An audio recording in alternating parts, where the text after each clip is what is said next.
Vamos ver agora no código como fica o que a gente acabou de ver nos nossos slides de interação ali com o array e com o slice e a diferença entre eles na definição de valores e de inicialização, declaração da variável. Então aqui, como eu falei, a gente pode ter várias formas de inicializar a nossa lista, assim como a gente pode ter um slice, que a gente coloca aqui, por exemplo, um slice, e a gente pode colocar basicamente abre e fecha chaves, int, abre e fecha colchetes, e a gente tem aqui o nosso slice funcionando.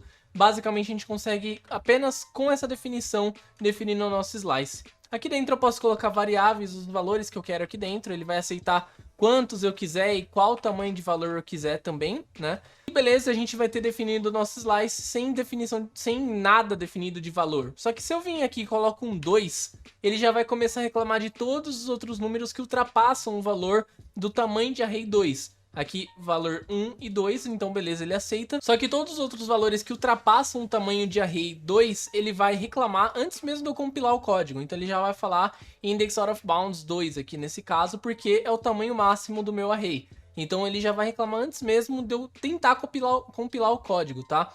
E mesmo se eu passo aqui por parâmetro, por exemplo, se eu estou pedindo uma lista de inteiros, só que eu estou falando que ele é um slice, ou seja, eu não coloquei um valor aqui dentro, ele não deixa passar por parâmetro.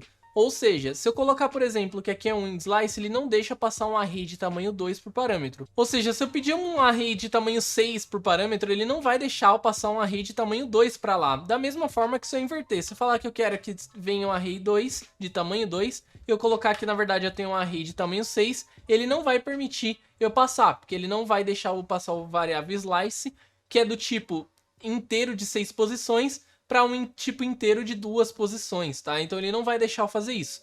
Então por parâmetro eu também não consigo passar. Então o Go é muito rigoroso com o tamanho do array, com qual tipo de array você está utilizando, que no caso array ou slice. Então por isso que você tem que padronizar no seu projeto quando você for criar. Então se você criou utilizando slice, utilize slice para tudo. É melhor do que ter que ficar convertendo de slice para array, de array para slice, tá? Então aqui se eu consigo definir um array de tamanho 6, eu peço de tamanho 6 por parâmetro, eu chamo essa função printArray. Na hora que eu enviar aqui, eu começar a rodar no meu projeto, ele vai printar aqui 1, 2, 3, 4, 5, 6, conforme eu coloquei aqui na minha lista, né? Só que se eu tiro e coloco só um 2, só que meu array é do tamanho 6 da mesma forma, e eu rodo o meu código, o que vai acontecer?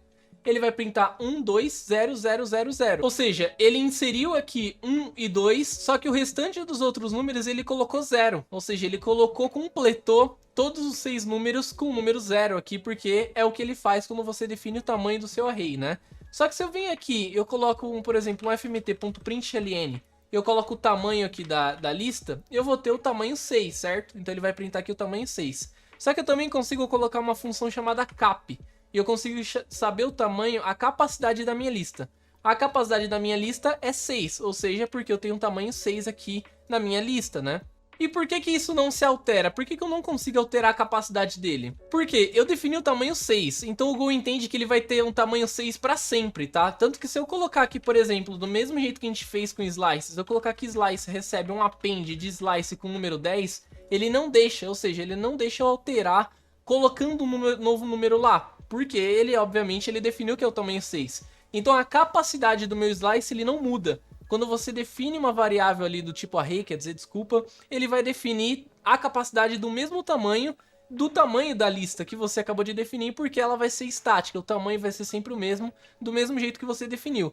Diferentemente, se eu mudo isso daqui para slice, na hora que eu printar aqui a capacidade do meu array, então deixa eu tirar aqui embaixo, na hora que eu printar aqui a capacidade dele, ele vai ter a capacidade 4. Por quê? Eu coloquei o tamanho 1, coloquei o tamanho 2, coloquei o tamanho 3, certo? Então ele tem 3 números lá dentro. Então a capacidade vai ser 4. Se eu colocar 4 números agora, o que vai acontecer?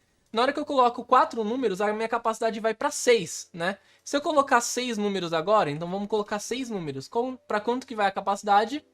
Ela vai para 10 agora, e assim vai. Ele vai aumentando a capacidade da sua lista conforme você vai adicionando números dentro dela, tá? Então essa é a diferença ali do cap, da capacidade da lista e do funcionamento do slice e do array.